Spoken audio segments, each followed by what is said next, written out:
Hello, family. Welcome back to Novice Generational Investments. I'm your host, Richard Harmon. Today, I want to come to you and talk to you about the topic is Birmingham, the new Charlotte. So, Charlotte, North Carolina has seen a serious boom over the last decade. I remember I moved down to Georgia in 2009, and Georgia was still kind of fresh. A lot of people thought about it, but they weren't really sold on it. Some people came, visited, went back. But we've seen over the last 15 years how much Georgia has developed. The city has grown immensely. I think it's between 5 and 7 million people who live there now. Traffic is always, from 8 a.m. until 9 p.m., there's always traffic on the highway. There's so many different people who are moving and seeing the value. I think what has happened recently is that there is a shift in location. So in terms of Atlanta has become basically Hollywood. A lot of acting is going on there, a lot of screenwriting, a lot of, entertainment has happened in that particular space. And New York is actually becoming Dallas. So Dallas right now is in the process of getting their own stock market, $1 billion is getting ready to be invested over there. You have, Austin, Texas, not far away. There's so much happening in the state of Texas, Georgia, Florida, since the whole 2020 situation with the pandemic, many people moving, and we're seeing that continued migration to happen.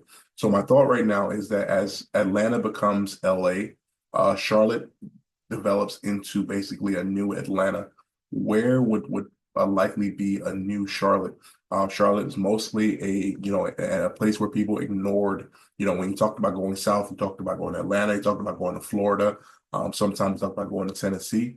But Charlotte has become a mainstay in many people's minds. Charlotte, Raleigh, those areas, because Charlotte's very large in terms of the banking system, and there's a lot of opportunity in terms of housing and just a more comfortable living. You get a lot of the southern draw without so much of the overcrowding that may be happening in Georgia.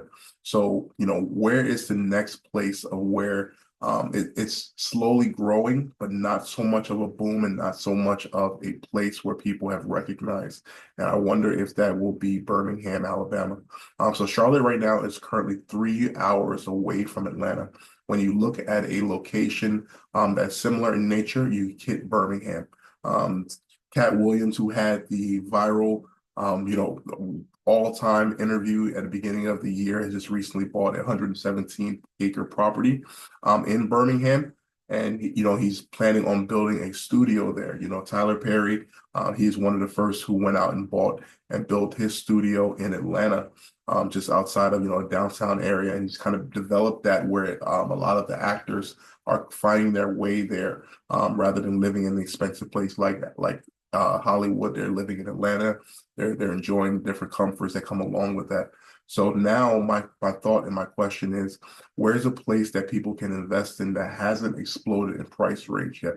That may be 10 years away from people really realizing the value of the location and being able to grow in that space. And my thought right now is that could likely be Birmingham. So some things about Birmingham, once again, it is 3 hours away from Atlanta. Just like North Carolina, at one point, many people thought that it was, overcrowded with people who are, maybe considered racist or things like that. But slowly but surely, as people move to those areas, it becomes more of a desired location for many.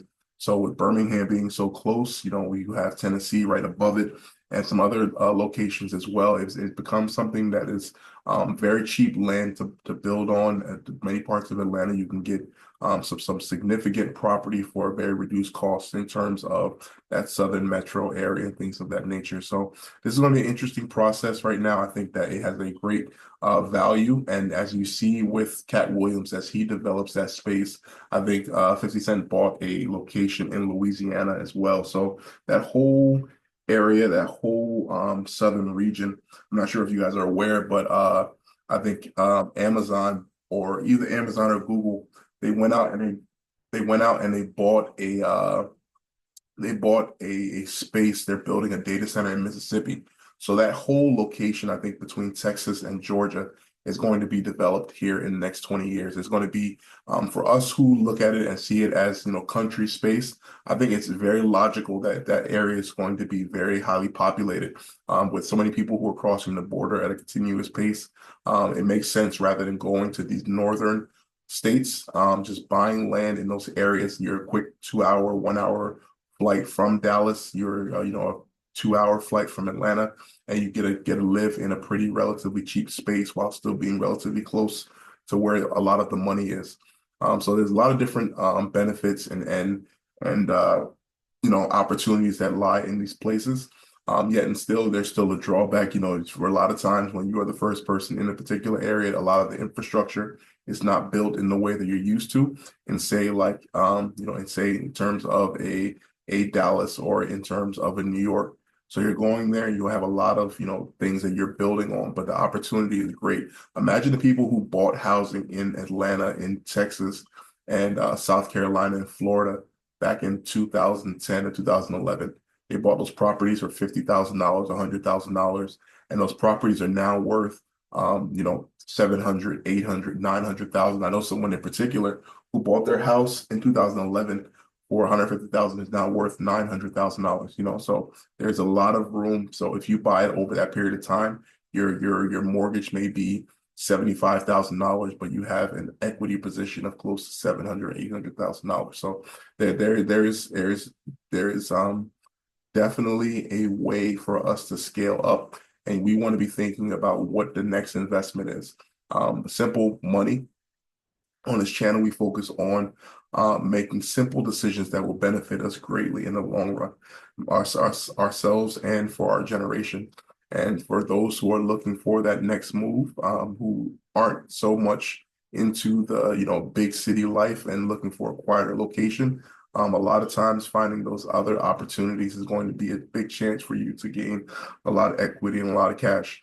In my particular location where we live at, we were looking at a space and we ended up moving to a location that wasn't very highly populated, wasn't very known to be a great place for living. About a year after we moved, it just completely boomed. And right now, the value of the properties around has increased greatly, and this constant investment. So for those of you who are looking for chances for yourself, I think these are some of the things to consider, and just figuring out, what is it you want to do long term. It gives you a chance to have that small city living, whether it is Birmingham or some other places, but just making sure you invest somewhere that isn't yet on the national radar, but has the possibility of particularly developing at a later term. What are your thoughts on this comment? Do you think that Birmingham could be an up-and-coming city, or am I out of my rocker? Would you ever consider moving to a smaller city, somewhere where people have not yet figured things out yet? A lot of time right now, a lot of the population is aging. Many people who were once living in those spaces are moving out, and there are a new group of people who will eventually move in. What are your thoughts? Please comment below, like, share, and subscribe. Thank you so much for joining. Have a good day.